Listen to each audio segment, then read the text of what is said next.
Hello everyone. आज हम पढ़ेंगे acceleration.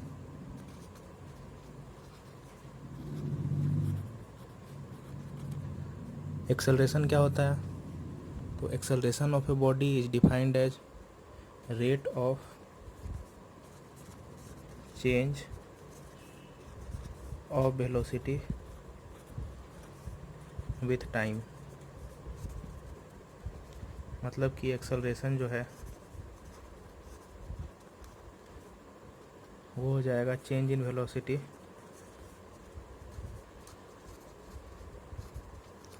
Bye time taken for the change.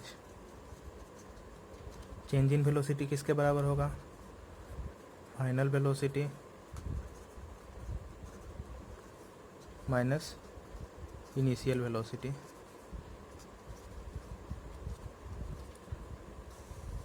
Bye time taken. Acceleration को A से डिनोट करते हैं, फाइनल वेलोसिटी को भी से, इनिशियल वेलोसिटी को यू से और टाइम को टी से। इसका यूनिट क्या हो जाएगा? वेलोसिटी का यूनिट होता है मीटर पर सेकेंड, तो चेंज इन वेलोसिटी का यूनिट भी हो जाएगा मीटर पर सेकेंड, यानी कि मीटर पर सेकेंड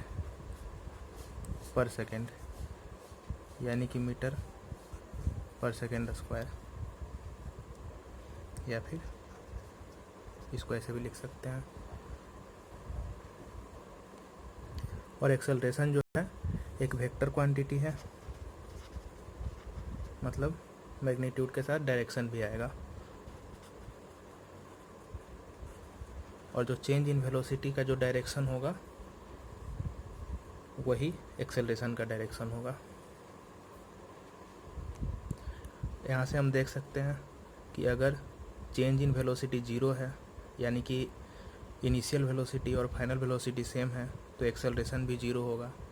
यानी कि कोई ऑब्जेक्ट अगर कांस्टेंट वेलोसिटी से चल रहा है तो एक्सेलरेशन ज़ीरो होगा, और अगर उसका वेलोसिटी बढ़ रहा है, यानी कि फाइनल वेलोसिटी जो है वो इनिशियल वेलोसिटी से ज़्यादा है, तो उसका एक्सेलरेशन नॉन ज़ीरो होगा। जैसे कि अगर कोई कार रेस्ट से चलना शुरू करता है और उसका वेलोसिटी बढ़ते जाता है, तो उसका कुछ ना कुछ एक्सेलरेशन होगा। जैसे कि मान लीजिए एक कार है जो रेस्ट से चलना शुरू करता है, तो इनिशियल वेलोसिटी ज़ीरो होगा, और उसके बाद 5 सेकेंड के बाद उसका जो वेलोसिटी है वो बढ़ के 10 मीटर पर सेकेंड हो जाता है। तो इसका एक्सेलरेशन क्या हो जाएगा? इसका एक्सेलरेशन हो जाएगा v minus you by T, यानी कि 10 माइनस 0 बाई टाइम 2, तो ये हो जाएगा 5 मीटर पर सेकेंड स्क्वायर। 5 मीटर पर सेकेंड स्क्वायर। एक और क्वेश्चन देखते हैं।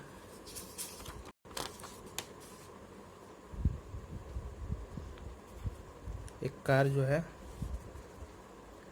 जिसका इनिशियल वेलोसिटी है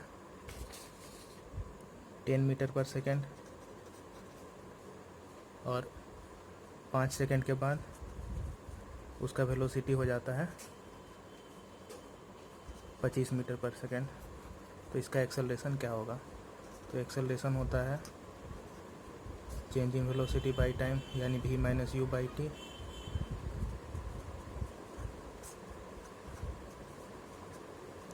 तो ये हो जाएगा हमारा 3 मीटर पर सेकेंड स्क्वायर।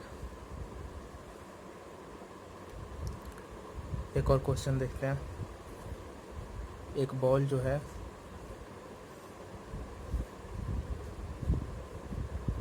एक दीवार से जाके टकराती है, और जब ये टकराती है तो उस समय टकराते समय इसका जो वेलोसिटी है वो है 6 मीटर पर सेकेंड, और जब ये रिबाउंड होती है, टकरा के वापस पीछे आना शुरू करती है, तो इसका वेलोसिटी है 4.4 मीटर पर सेकेंड। और ये जो बॉल है ये वॉल से 0.04 सेकेंड के लिए कांटेक्ट में रहती है। तो इस केस में एक्सेलरेशन क्या होगा? तो एक्सेलरेशन होता है change in velocity by time taken for change. तो जो टाइम टेकन फॉर चेंज है, जिस टाइम में चेंज हुआ है वो है 0.04 सेकेंड, और चेंज इन वेलोसिटी हो जाएगा 6 माइनस 4.4 बाई 0.04 सेकेंड। तो ये हो जाएगा 1.6 बाई 0.04। तो ये हो जाएगा इंटू 100 इंटू 10 40 मीटर पर सेकेंड स्क्वायर।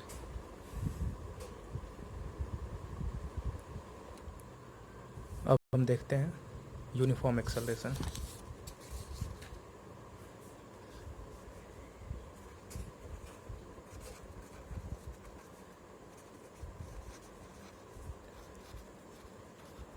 यूनिफॉर्म एक्सेलरेशन क्या होता है? तो a body has a uniform acceleration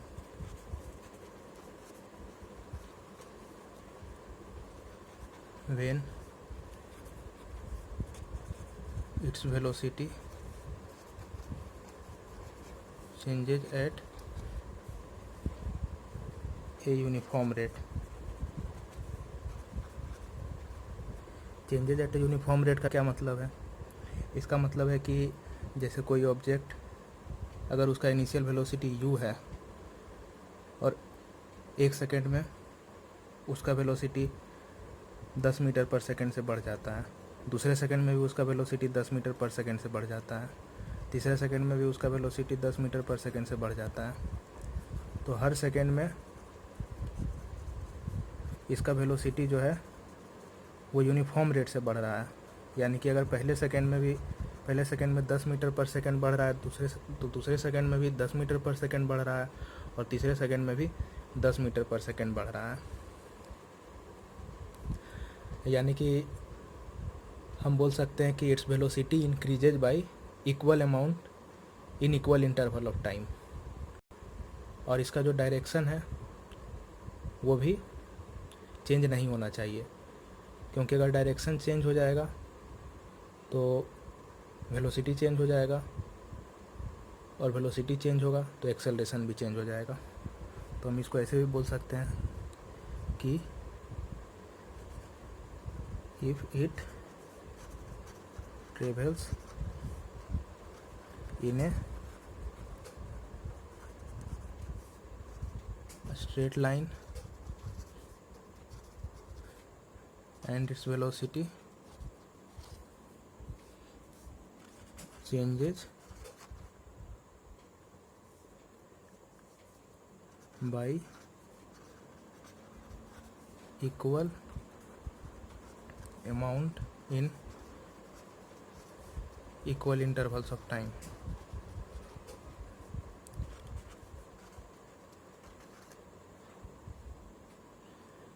जैसे कि एग्जाम्पल के लिए फ्रीली फॉलिंग बॉडी,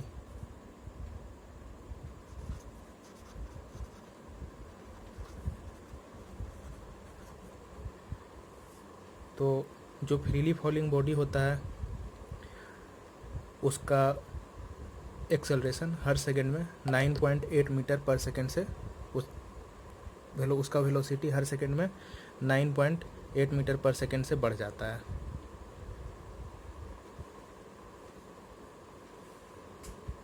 अब हम देखते हैं non uniform acceleration.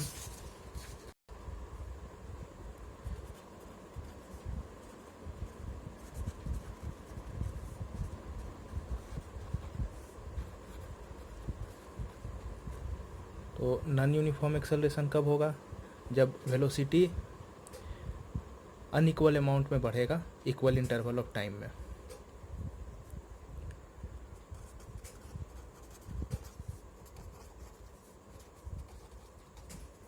A body has a non-uniform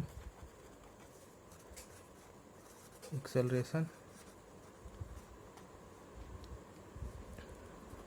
when its velocity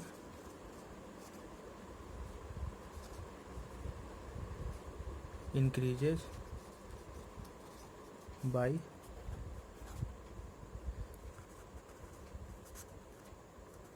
unequal amount in equal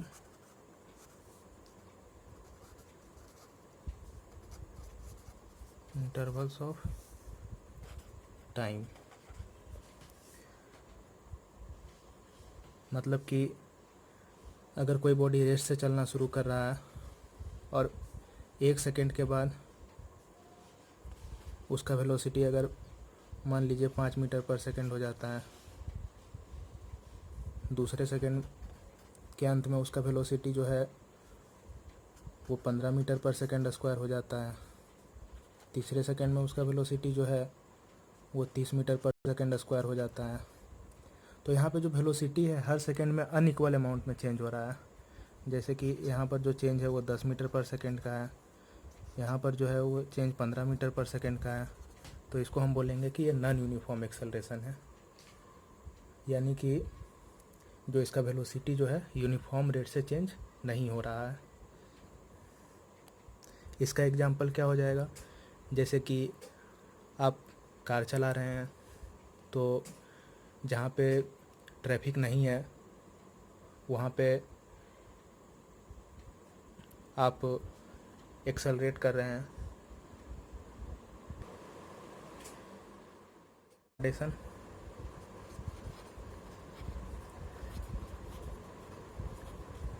तो रिटार्डेशन क्या होता है, जब किसी ऑब्जेक्ट की वेलोसिटी कम होगी टाइम के साथ तब हम बोलेंगे कि वो ऑब्जेक्ट रिटार्ड हो रहा है। तो रिटार्डेशन को भी हम उसी तरह से कैलकुलेट करेंगे जैसे एक्सेलरेशन को करते हैं। जैसे कि कोई ऑब्जेक्ट है वो 10 मीटर पर सेकेंड से चल रहा है और 5 सेकेंड बाद अगर उसकी वेलोसिटी 0 हो जाती है तो इस केस में जो एक्सेलरेशन होगा वो 0 - 10/5 यानी -2 मीटर पर सेकेंड स्क्वायर हो जाएगा। तो इसको हम बोलेंगे कि रिटार्डेशन जो है वो 2 मीटर पर सेकेंड स्क्वायर है।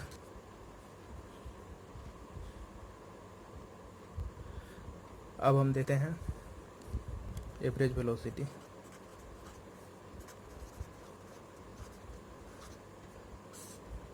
तो अगर यूनिफॉर्म एक्सेलरेशन हो रहा है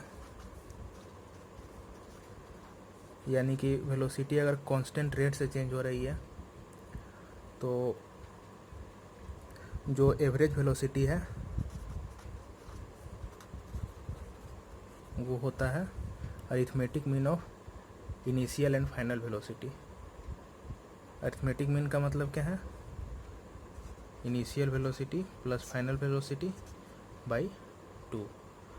एवरेज वेलोसिटी को हम v बार से डिनोट करते हैं, तो v बार u + v/2।